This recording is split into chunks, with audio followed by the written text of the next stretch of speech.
So I want to connect the idea of inventory and lean management to real world to give you an idea of what these topics mean when it comes to business strategies and what it might look like in your personal experiences.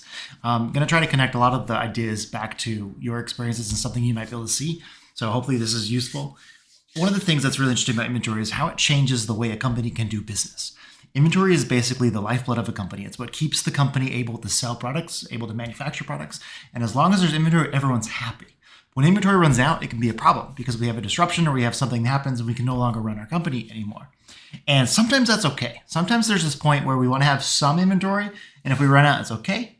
And if we have too much, it's also kind of okay. So depending on how much those costs are, whether there's the cost of overage or the cost of underage, like stocking out could be really bad. It could be really okay, depending on what the profit is for each of the products and how much it costs to throw away the product versus to keep it.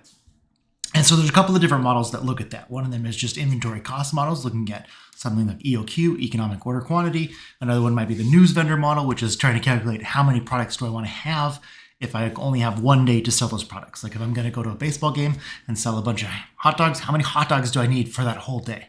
Or in the news vendor example comes from newspapers. How many newspapers should I buy to sell, knowing that every day there's a different number of newspapers being sold? But for the most part, we're really trading off between inventory models. How much does it cost to have inventory versus how cheap can I get away with less inventory? Well, let me show you what it looks like when two companies have very different cost models for inventory. If you look at Oregon, there's a couple of different industries that seem kind of similar at the surface level, but they're both recreational products that people use, but the way that the products are sold is very different. So I'm going to talk about weed and liquor. And if you go into a weed store in Oregon, what you'll see is something that looks a little bit like this. You'll see kind of a beautiful room with a lot of bright lights, beautiful clear glass shelves showing very small piece of inventory here and there. You'll probably see quite a few different people around in the room willing to come help you, all that stuff. So there's this interesting environment where where the physical appearance of the store looks kind of like an Apple store. And if you can sell an iPhone, it justifies all the salaries for the day. And the weed stores are kind of interesting because in those stores, there's some higher prices too. But if you compare that to something like a liquor store, you kind of have a very different feel for it. So if you look at just liquor stores in Oregon, you might get something that looks a little bit more like this, where instead of being kind of this big open room, it's something more just congested and there's narrow aisles and it's just chock full of inventory. Why are those two systems so different? On the one side, the weed industry is a cash-heavy industry. Because a lot of federal banks didn't want to take weed early on when it was legalized here, a lot of the cash was like, what do I do with all this cash? I can't put it into a bank. I can't put it into a mortgage. I don't know how to do anything with this cash. So they would invest in the store property itself. They'd invest in the front.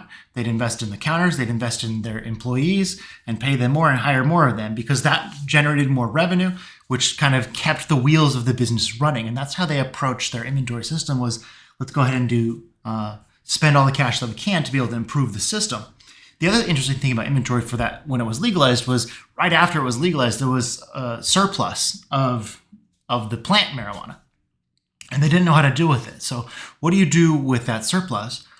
And a lot of companies switched to edibles because it was basically free to be able to buy weed in bulk. And if you could convert it to edibles, then you had a shelf life. You could store it for a long period of time and sell it at a higher markup. So a lot of companies invested into how do I convert it all into the edible markets as well.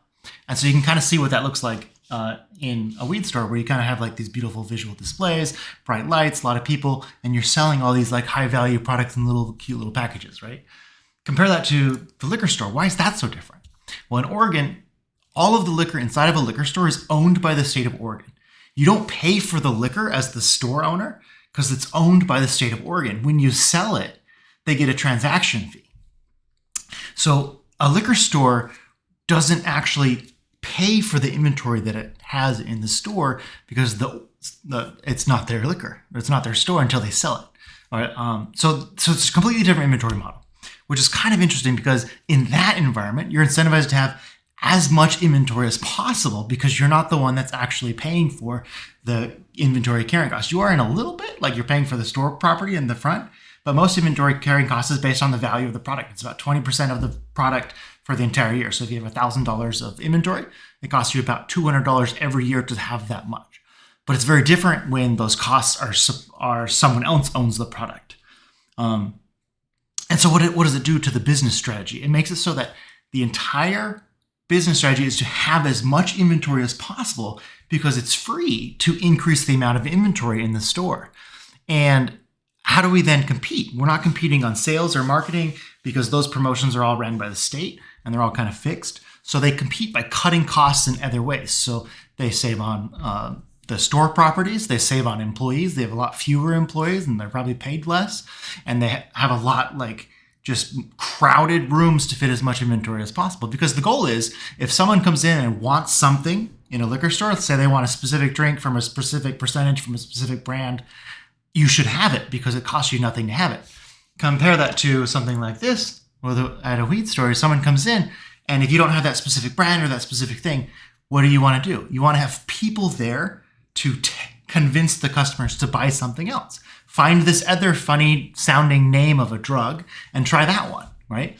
And be able to, that's how you interacted with the customers in a very different way, is you just kind of put the money into a different system. Instead of the inventory, you put it into convincing customers to be able to buy which thing or to be able to feel comfortable buying the thing, especially because right when it was brand new, it was pretty brand new for a lot of people going into official store for the first time, especially even if they had been smoking weed when it wasn't legal.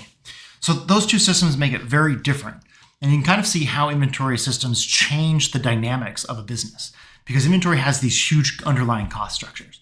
That's one of the reasons why lean manufacturing explains inventory as a waste system, because it costs money without necessarily adding value to the customers.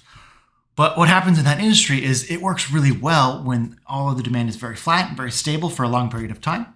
And then when demand starts to go up and down, or there's a disruption or some kind of thing happens, that system's less stable and less prone to or less able to survive through risk. It's not as resilient. So you'll see a lot of issues in those cases, such as during COVID, when there was a disruption into the demand profile of toilet paper or other products, and those products were disappeared off the shelves. And it took a while for the supply chain to stabilize. And you'll see a lot of those kind of fluctuations come and go. And so just-in-time is really effective and efficient in a very stable system. In a less stable system, it's not as good. So if you're doing a startup company and you're doing an innovative space, lean manufacturing is not the technique that's going to really give you the most bang for your buck. But if you're in a make-to-stock environment where you're making everything exactly the same and you're going to make $300,000 a day for the next 6 years, it's probably a great tool to be able to apply. And so that's kind of the difference between some of the decision-making that you'd want to think about when it comes to inventory and lean manufacturing. I hope this was interesting and helpful.